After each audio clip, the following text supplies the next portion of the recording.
Hi fam, this week we go down memory lane and look at some of the words that we professed when we were younger. This is going to be an interesting one as we reflect on our different journeys and what that meant. Do enjoy. Hi guys, welcome back to our YouTube channel. My name is Dinyoko Mukale I am Tokolo Homokale. and this is Journey with the Mukales. So today, you don't know what we're talking about, ne? Do you know what we're talking about? You said it's going to be fun, so Okay, fun. we'll try see if I'm fun or not. So today, I want us to talk about the words as well as the lies we told ourselves when we were young. There's a lot of those. There's a lot of those. Yeah. And I think there's good stuff from that. And it maybe it might just end up just being words that we told ourselves when we're young. And I really want to hear from you if the words you told yourself, did you become it, or whatever you told yourself, did you become that? Because let me give you an example. Yeah. So all my life, okay, I'm young, but let me just chill. But like majority of my teenage years, I would always say that I want to get married when I'm 30. I would always say those words. Wow. I would because in my mind, it made sense that getting married at 30, you're mature, you know exactly what you want at that age. And I continuously told myself those words. Okay. And I got married, what age? 30. 30.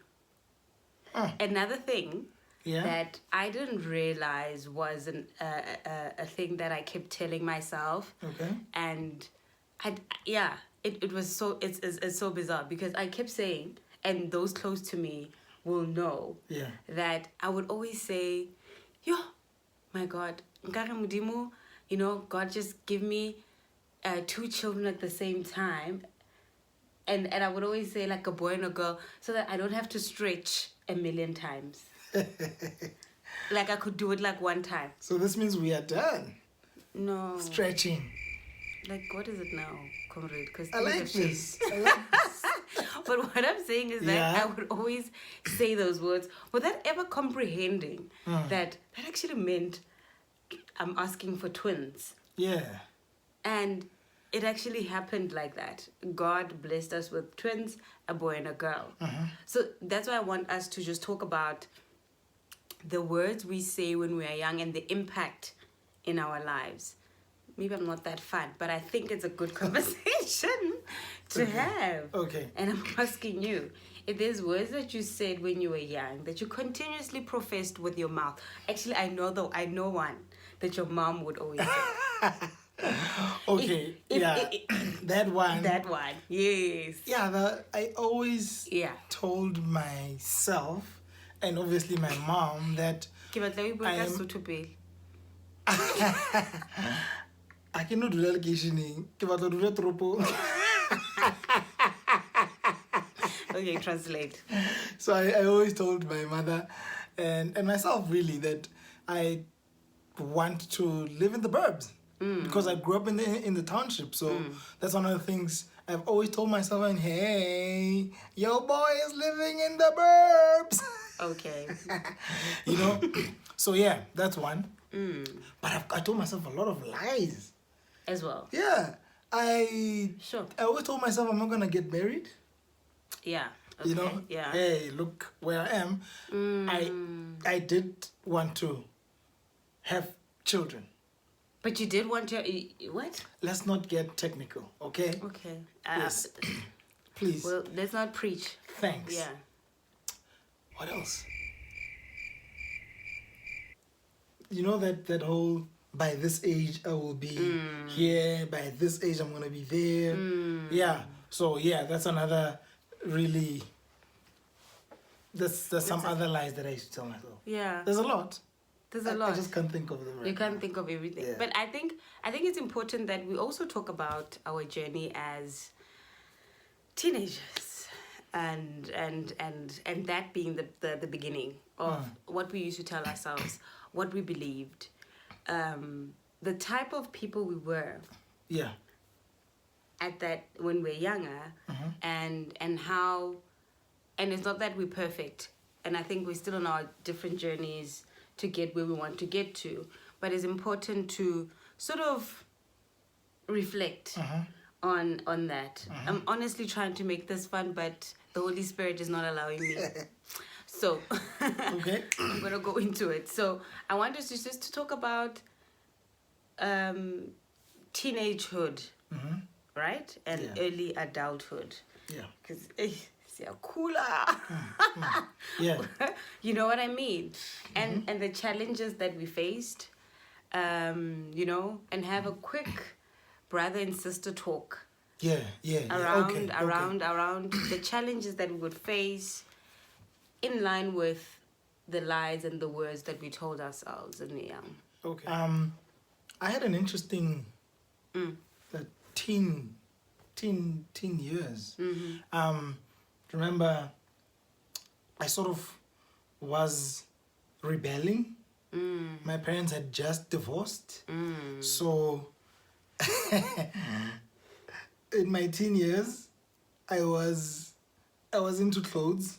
Like what you see here, Bekele Bake, is not new, guys. This thing is not new. It has been around even before we got into it. Yeah. People had been doing it. 18 At some point they were called Matariana back then. You know. Your people been And doing then this for and then a they were while. called Mamilano. And then now they are now 18 Kind of hours never away. like So yes, that's one. So it was clothes. Yeah. And then I was a very naughty. I was a player. I loved girls. A lot. You know, I But was, you like to say. I was one of those. It's Wait. nice that you confess. Comrade. He likes to say, "Hi, baby. In my time, girls liked me. I'm a cool guy. Like I'm a cool guy. Girls, it was. This is so bad. It was so easy just to date a girl. Ooh, Jesus, we thank you, Lord. Yeah, but Like that we available our salvation no, because remember, yay. baby, remember. I mean, there's at that age you are what 16, 17. Yeah. You are your peers, the girls around are also 16, 17. They're also in a stage of their own. Yeah. And you're in a stage of your own, and it just works, man.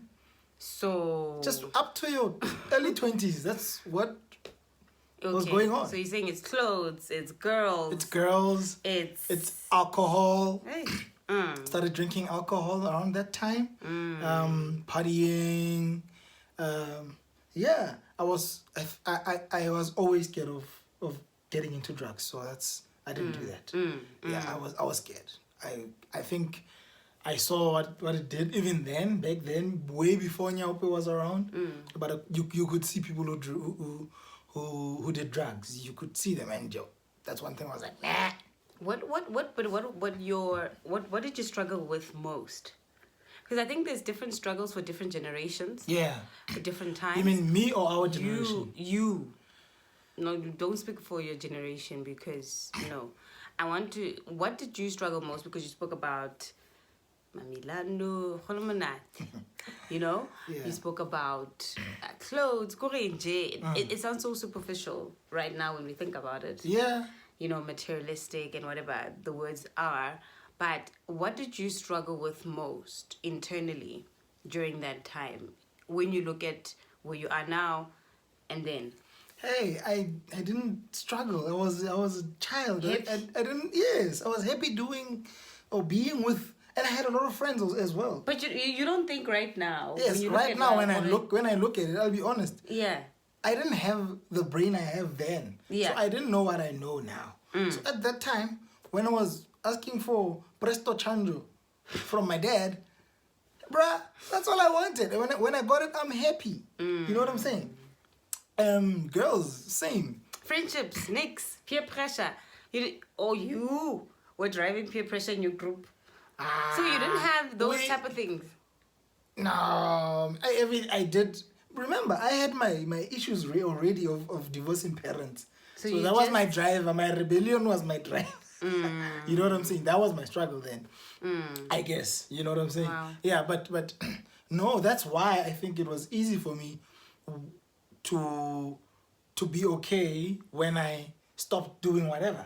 Because I wasn't forced into it. I did it because it felt good at the time. You know? Yeah, I think maybe that's why I don't have an addictive Behavior. Yeah, I can drink alcohol and not drink alcohol and still be a cool guy to hang around with. You know me, girl. Yeah. So what? Yeah. What? Tell us about your team. Sure. Let me think. Kind of teens it got from what age? I think. No, I'm genuinely asking. I think. I'm genuinely asking. Well, teens it got. Are we talking from 13 to that's teenager? The important information, please. We don't have So we don't have what? time. So I had a lot of things happening in my teens. You know, I was always, I felt misunderstood, right? That was the struggle. Yeah. Okay. Middle child syndrome, and that I think that's really a problem. This middle child thing. So I had that misunderstood. You don't understand me, mom, dad, trying to make a point or be heard. I Okay. feel. Yeah. I was that type of child in the house, and a lot of my time was spent with a lot of friends Right. from a young age. And you would have my mom, my dad would always say that you've got such a personality like your dad, Right. in terms of just liking friends and liking people around you, or just just being around people. Yeah.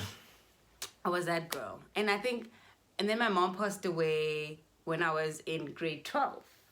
So you're 18. That is 17. Yeah, she passed 17, away. 18, Yeah, 17, 18.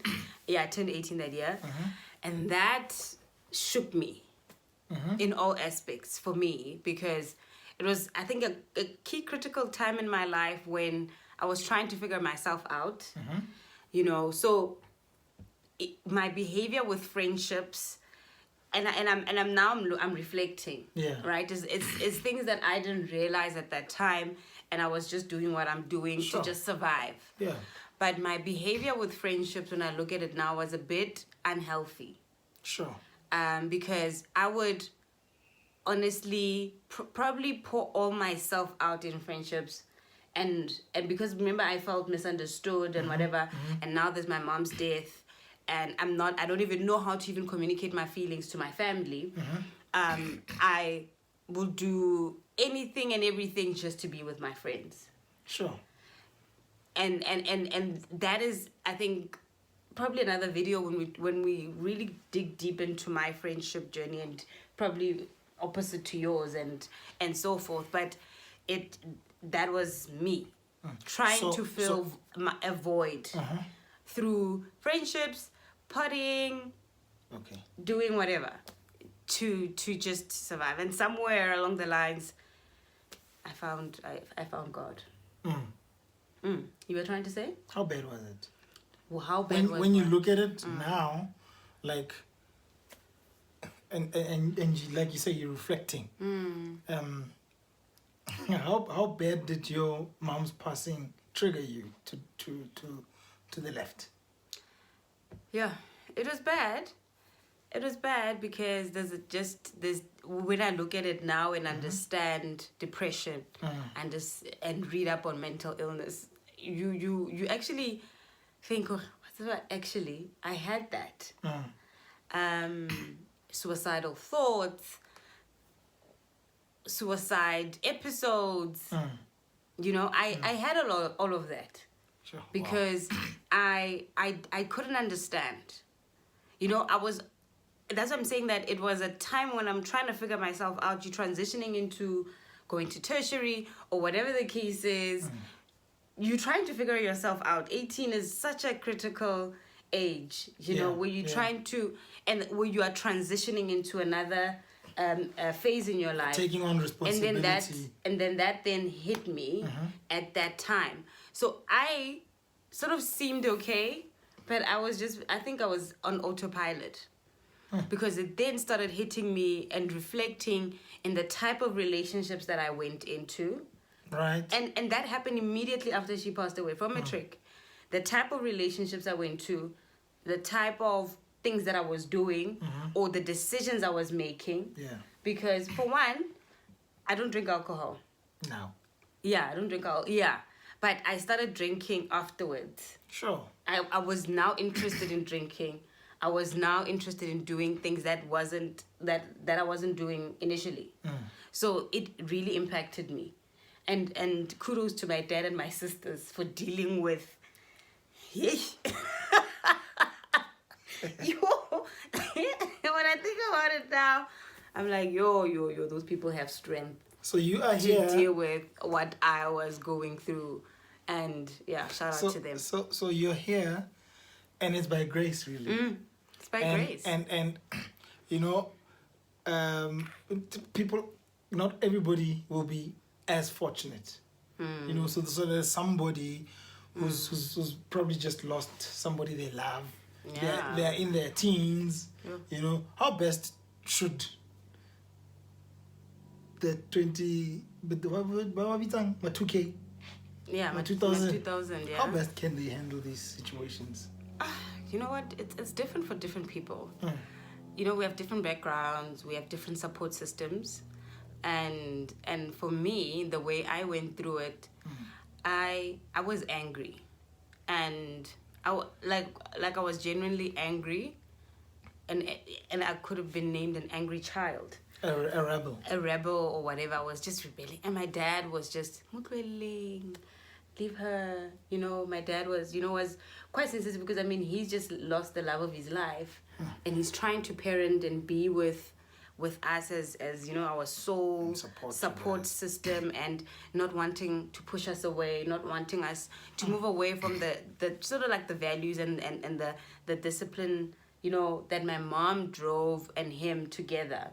So he was trying his best to survive, you know, being the father to different children, that the one is misunderstood, the one is focused at school, starting a job, the one is coming up, she's amazing, and this one is just not getting it or figuring it out. You know, because I genuinely struggled. It wasn't easy. So there is a level of anger that you will go through, and you have to feel all of it. You have to allow yourself to go through it. Because if you lock it into a place, it will come out at the worst time. You have to deal with it. And I think we probably would have benefited from having a psychologist or a counselor, whatever it is, at that time. Or a parent who's aware. Who's aware of all the feelings that you... But I think to a certain extent, my dad was aware. He dealt with it the way he could. I mean, the guy would just... I remember one, probably Saturday morning, I had just lost a friend, you know, and it felt like my mom's loss all over again.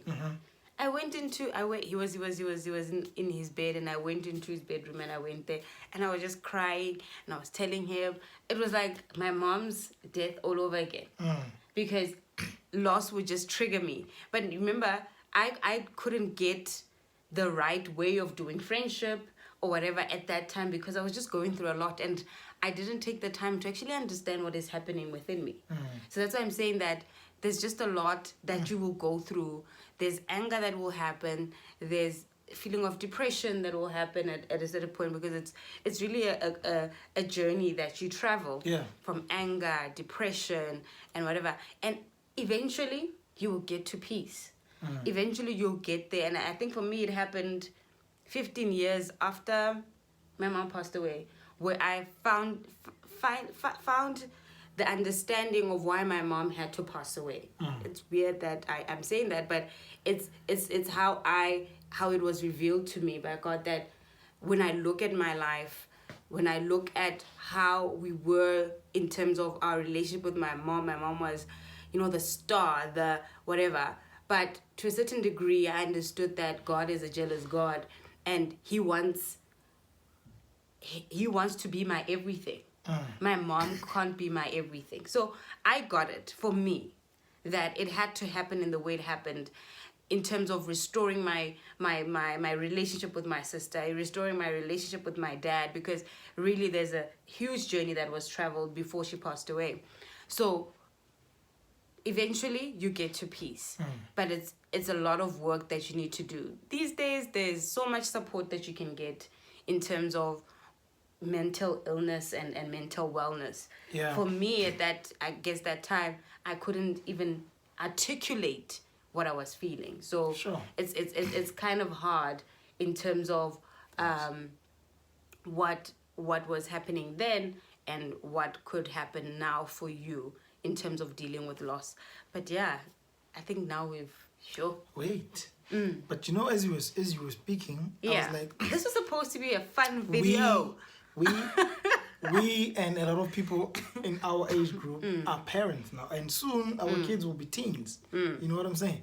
And I think, and it's something I wrote about in one of my Fatherhood Friday posts, that we need to be sensitive in not trying too much to impose our ideals or the way we see the world, understand the world, or how kids should respond to certain things according to the way we understand it to be, and actually take a step back, observe, and try and understand.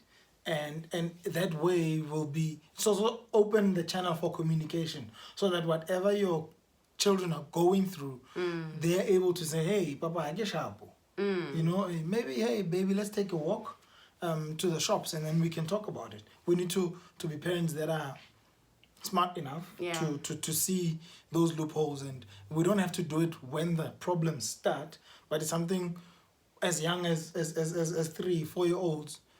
Make them see that you care about their feelings. And I think certain problems that your kids will have will be better diagnosed on time, so that the right treatment can be given to whatever challenges there are. And that journey that you just spoke about, she has written extensively about it on her blog, Your Prayer Room. Is it on your... Yeah, it's on my Instagram link. Nico Rose. Yes. So yeah, it's really something to actually reflect on. Again, this was supposed to be a fun video, but the Holy Spirit is refusing. So yeah, so for me, I think it's important that we continue to have this conversation around our young selves.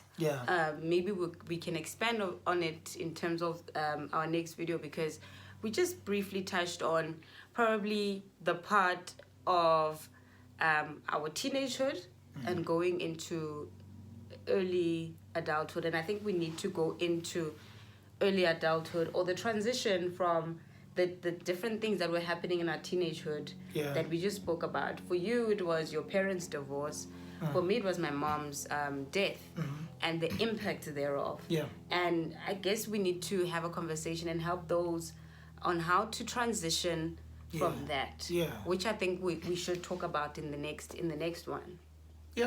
Yeah. Agreed. So we tried to do fun. I guess fun is not on the cards for today. The truth can be fun too. If you accept it. So I think we're going to expand more in terms of our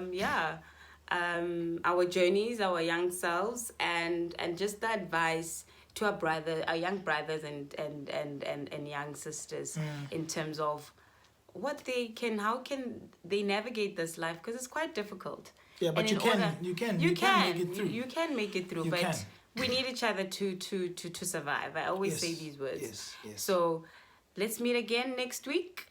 We love you and appreciate you. Thank you for the comments, for the love, for subscribing to our channel, for sharing, for we always see you. always we sharing. Appreciate you. Instagram family, YouTube family. See you next week. Bye.